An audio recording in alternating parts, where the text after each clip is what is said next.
Olá, olá, olá, tudo bem, gente? Estamos aqui para mais uma aula. Hoje nós estamos virando a chave aí dos nossos conteúdos, né? Estamos entrando em estatística. A estatística, gente, ela apresenta algumas linguagens próprias que a gente precisa aí estar atento.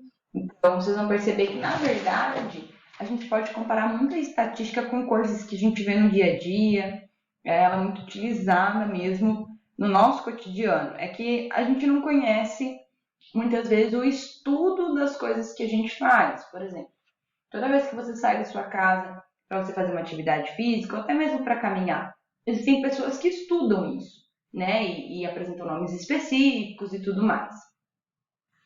Toda vez que você faz um esboço, por exemplo, de um projeto seu, o arquiteto, o engenheiro, ele estuda isso tem um nome, o briefing, enfim, tem uns nomes lá. Toda vez que você vai até a geladeira e abre e fica pensando em alguma coisa e fecha, psicólogos estudam isso tem um nome específico. Então, tudo que a gente faz no nosso dia a dia, de alguma forma, é estudada em alguma área específica.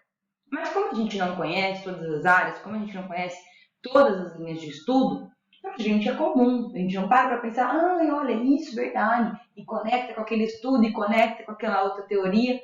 Então a gente não faz isso. Tem uma frase que eu acho sensacional e é muito real, que fala que eu não lembro exatamente como ela é, tá? Mas ela fala assim, que quando você aprende algo, você expande o seu cérebro e ele nunca mais volta a ser da mesma forma. Então, quando você tem um novo olhar sobre alguma circunstância, você nunca mais olha aquela circunstância da mesma forma. Por mais que você não estude, por mais que você rejeite algum conceito que você aprendeu, na tua cabeça sempre vai ter algo ali falando a respeito daquela circunstância, né? Então, nós vamos aprender um pouquinho sobre estatística e você vai perceber que não é diferente. Que muitos dos exemplos, das coisas que eu vou falar, são coisas ali que você faz, mas você nunca, nossa, nunca imaginei que tem estatística nisso. Né? E aí você vai começar a pensar as coisas pelo nome, você vai entender, ok? Eu falei para vocês nos vídeos anteriores que o meu objetivo aqui não é complicar a vida de vocês.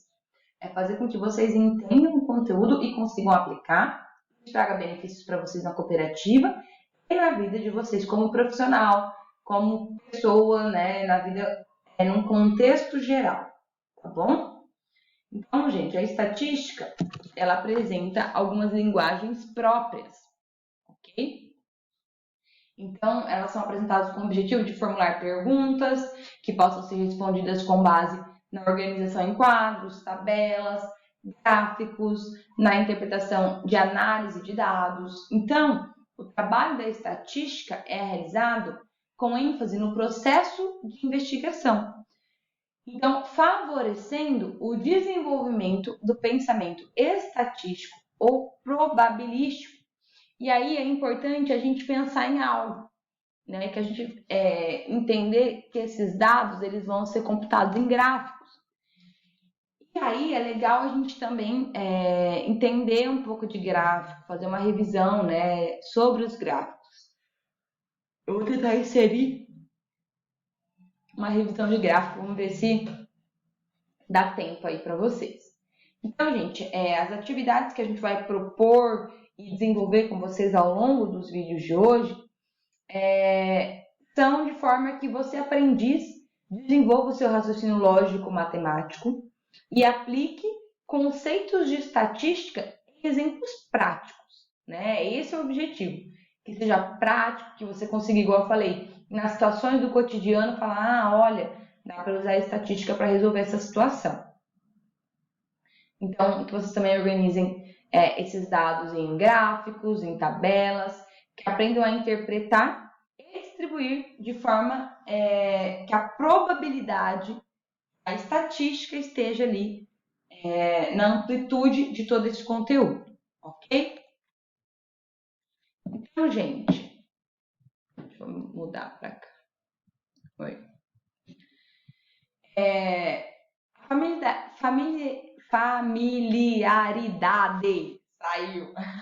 A familiaridade com a linguagem da estatística proporciona a compreensão e a significação dos conceitos a ela relacionados, a possibilidade de interpretar e se decidir diante dos aspectos da vida que a envolvem. Ou seja, a partir do momento que você entende os conceitos da estatística, a ideia é que você consiga usufruir de tudo isso, que você consiga receber esses conceitos e aplicá-los nos aspectos do dia a dia da sua vida cotidiana, através das situações que aí no dia a dia vão passando por você. Então, a estatística, gente, atualmente, ela representa uma área de conhecimento de grande utilidade. Por quê?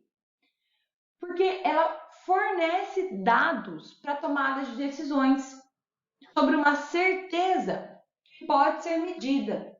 Nossa, que interessante isso! Ela me fornece dados para eu poder olhar uma situação e falar: opa, a probabilidade disso dar certo é maior se eu for por aqui. A probabilidade disso dar errado é menor se eu for por aqui. Como ela faz isso? Através da medição de certezas.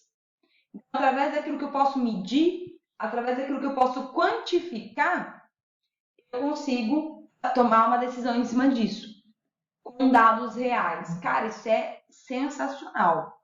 Sensacional. Se você entender isso, sua vida não vai ser a mesma. Olha só, Lins Vasconcelos transformando a vida do jovem aprendiz aqui. Você está preparado para que a sua vida mude, seja transformada e você não consiga mais enxergar as coisas da mesma forma? Então, segue aí assistindo os vídeos, vamos lá. Usar a estatística não significa que você está eliminando o erro. Não significa que, nossa, agora eu nunca mais vou errar na minha vida, eu vou aplicar estatística para tudo, vou acertar, tudo, vou ganhar na loteria, vou ser milionário, né? Não, gente. Não significa que você está eliminando o erro da tomada de decisão. Mas ela permite que você conheça e quantifique aquilo que é um resultado mais provável. Então, é mais provável que dê certo se eu for por aqui. É mais provável de dar errado se eu for por aqui. Quando alguém olha e fala assim, gente, vai dar merda. Não vai dar certo isso aí não, vai dar errado. Então, ela está falando o quê? A probabilidade de dar errado é muito alta. Você já deve ter feito isso, né? Você viu o teu amigo fazendo algo errado e falou, gente, isso vai dar ruim. Por quê? Com base na probabilidade de situações que você conhece de pessoas que fizeram a mesma coisa e deu errado. Poxa, 100% das pessoas que eu conheço foram por esse caminho e deu errado. A probabilidade de dar errado é alta. Vai dar errado.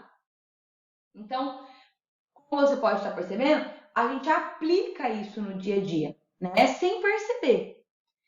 Então, gente, a estatística ela permite conhecer e quantificar os resultados mais prováveis, de modo que isso amplie as possibilidades do controle do sucesso, ou seja, do controle de uma situação dar certo ou dar errado.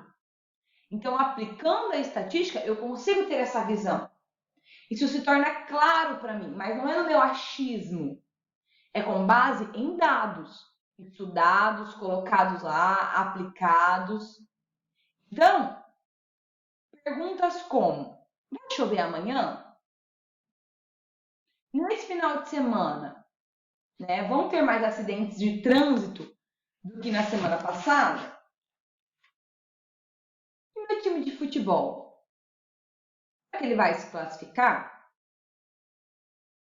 Será que eu vou chegar atrasada na escola hoje? Então, gente, essas perguntas, você não tem que ser vidente para saber as respostas. Lembra do que eu falei? A probabilidade ela não exclui o erro. Então, não quer dizer que porque... eu tô afirmando, não.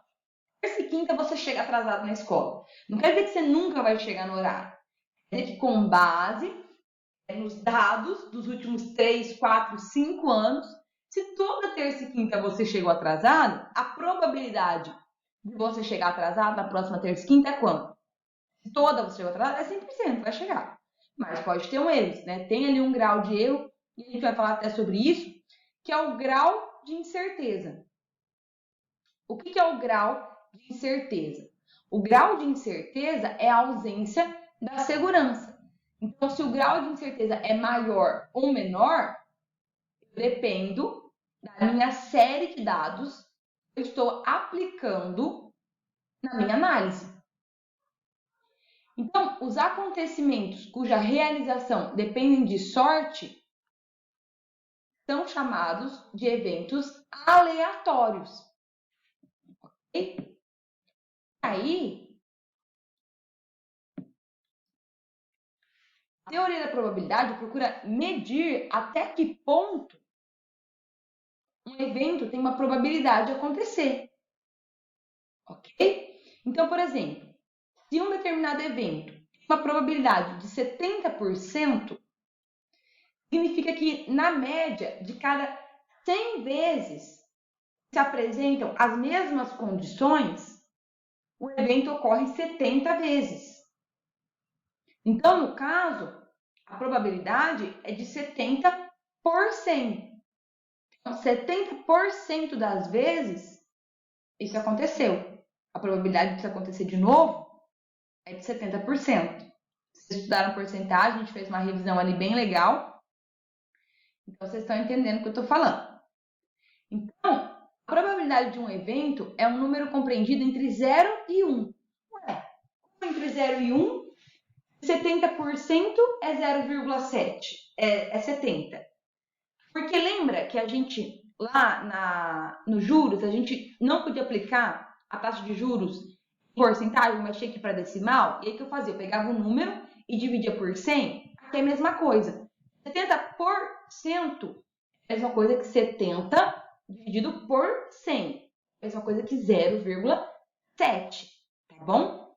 Então, a probabilidade de um evento acontecer, nesse caso, é de 0,7. Mas também pode ser expresso em porcentagem. Então, pode ser tanto 70% quanto 0,7, ok? Um evento de probabilidade máxima a zero é um evento raro ou pouco provável. Ou seja, se a probabilidade de acontecer é zero, ele é raro ou pouco provável. Um evento que vai acontecer, que tem a probabilidade muito próxima a 1, é um evento que quase certeza que vai acontecer. É quase certo, mas não quer dizer que vai acontecer. Então, a gente pode fazer algumas reflexões. Por exemplo, ao atirar uma moeda para o ar, a probabilidade de que saia cara é a mesma probabilidade de que saia coroa. Ou seja, existe 50% de chance de ser cara, 50% de chance de ser coroa, ou 0,5. Meio a meio ali. A probabilidade de obter um 3 ao lançar um dado é de 1 a 6, porque o dado tem 6 lados, então, para sair 3 tem que cair em um dos lados. Então, é 1 para 6, ou 1/6, né? Porque isso ocorre, em média, uma vez a cada 6 tentativas. Isso é probabilidade, não quer dizer que vai acontecer isso. Vamos para mais um exemplo. A probabilidade de obter ouro ao extrair uma carta de um baralho espanhol é de 1 para 4, pois a cada 4 cartas, uma é ouro. A probabilidade de obter um as é de 1 para 10. Por quê? Porque há um as a cada 10 cartas. Para quem não sabe, gente, o baralho espanhol ele consiste num maço de 40 cartas classificadas em 4 naipes: ouro, espada, copa e bastão. Beleza? E aí, as figuras do baralho espanhol correspondem ao número 10, 11 e 12 e são chamados de sota, ou valete, cavalo e rei, respectivamente, tá? Então, só para vocês entenderem aí esse exemplo de probabilidade que a gente deu. Mas estes exemplos, gente, são experimentos de probabilidade visível. Por quê? Porque os instrumentos no qual são realizados são regulares, ou seja, dado, moeda, baralho, cartas, etc. Agora a gente vai entrar num outro tipo de probabilidade que a gente vai falar no próximo vídeo.